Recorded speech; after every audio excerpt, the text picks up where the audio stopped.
When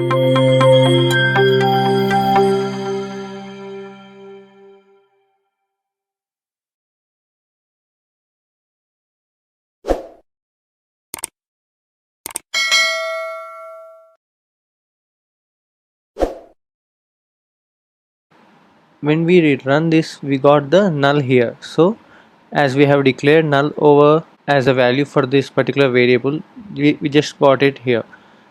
So when you comment the null declaration here, you can see we can get the length of the word which we have specified here.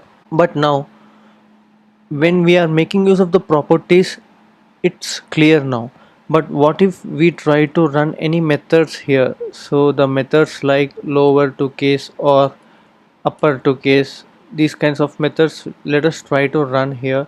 So here, now run, this particular word will be completely converted into uppercase here. So what if we have declared the null over here again? So yes, we have even specified question mark, then why it is not able to compile the code here?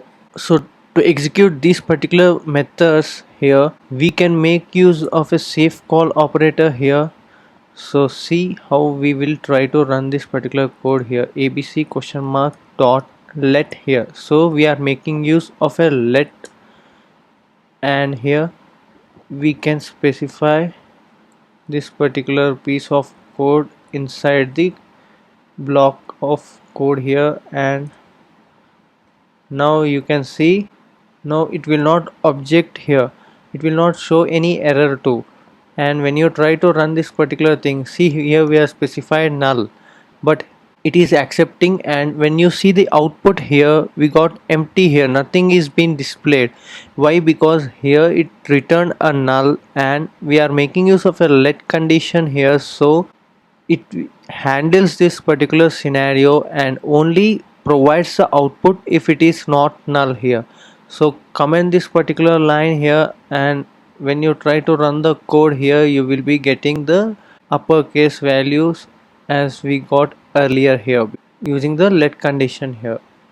So yes, this is it for this tutorial, and if you are having any queries in the implementation, do let me know in the comment section below.